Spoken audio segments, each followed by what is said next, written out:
जय हिंद साथियों, स्वागत है आप सभी का आपके YouTube चैनल आर्ट्स फॉर सब पे। आज की इस वीडियो में हम पढ़ेंगे मानव विकास के उपागम के बारे में।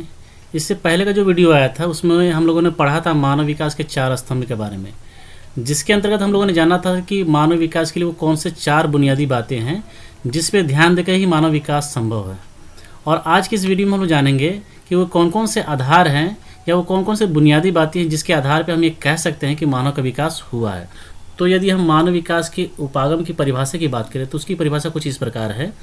जिन आधारों पर मानव विकास की व्याख्या की जाती है उसे मानव विकास के उपागम कहते हैं। यानी जिसके आधार पर हम ये कहते हैं कि मानव का विकास हुआ है उस आधार को मानव विकास के उपागम कहते हैं।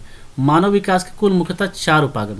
पहला जो उपागम है वह है आय, दूसरा उपागम है जन कल्याण, तीसरा उपागम है न्यूनतम आवश्यकता और चौथा उपागम है सक्षमता।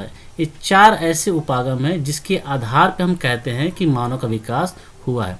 आइए बारी बारी से चारों उपागम के बारे में विस्तृत रूप से जानते हैं। तो जो सबसे पहला उपागम है वो है आय। आय के बारे में आमतौर पर लोगों का ये मानना है प्राचीन काल से ही कि जिस भी व्यक्ति के पास इतना पैसा कम से कम है जिससे वो अपने सुख के सभी साधनों को खरीद सकता है और जीवन का आनंद उठा सकता है, तो हम उसे कह सकते हैं कि उस मानव का विकास हुआ है। अगर हम दूसरे उपागम की बात करें तो दूसरा उपागम है जन कल्याण। यानी किसी भी देश में सरकार के द्वारा बिना किसी जाति, धर्म, लिंग भेदभाव के जो जन कल्याणकारी नीतियाँ लागू की जाती है और उन जन कल्याणकारी नीतियों तक अगर समुदाय की पहुंच बन जाती है तो हम कह सकते हैं कि मानव का विकास हुआ है। ठीक है।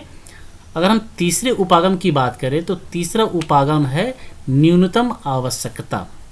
समाज के प्रत्येक व्यक्ति को 6 मूल आवश्यकताओं की पूर्ति होनी चाहिए। अगर समाज के प्रत्येक व्यक्ति की ये 6 मूल आवश्यकताओं की पूर्ति होती है तो हम ये कह सकते हैं कि मानव का विकास हुआ है।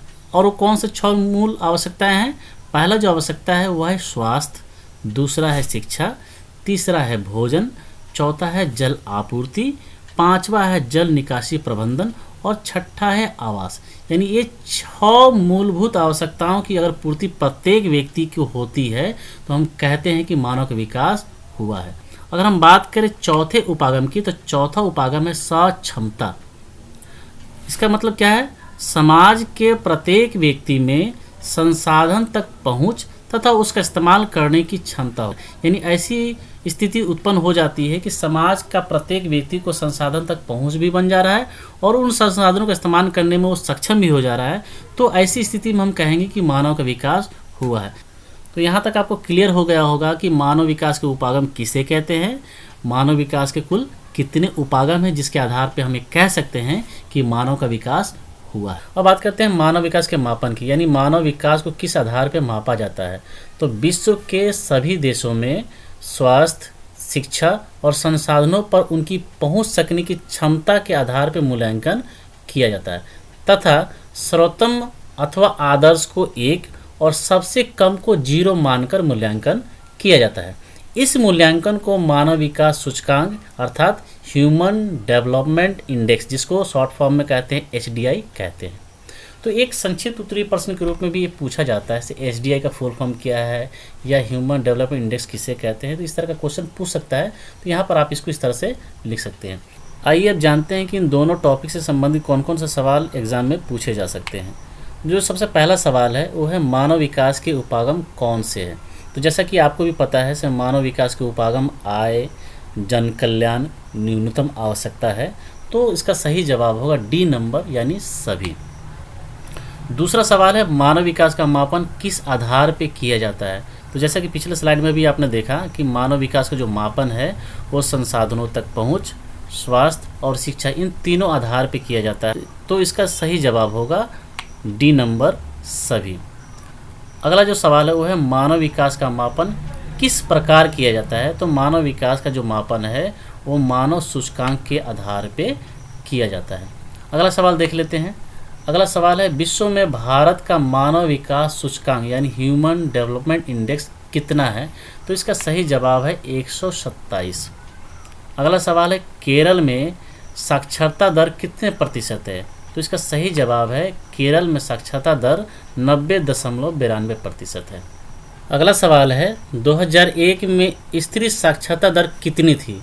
तो इसका सही जवाब है 54.16%। अगला सवाल है केरल का मानव सूचकांक कितना है?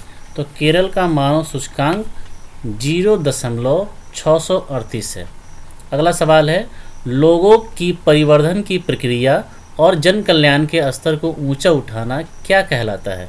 तो इसका सही जवाब है मानव विकास, अर्थात लोगों की परिवर्धन की प्रक्रिया और जन कल्याण के स्तर को ऊंचा उठाना मानव विकास कहलाता है।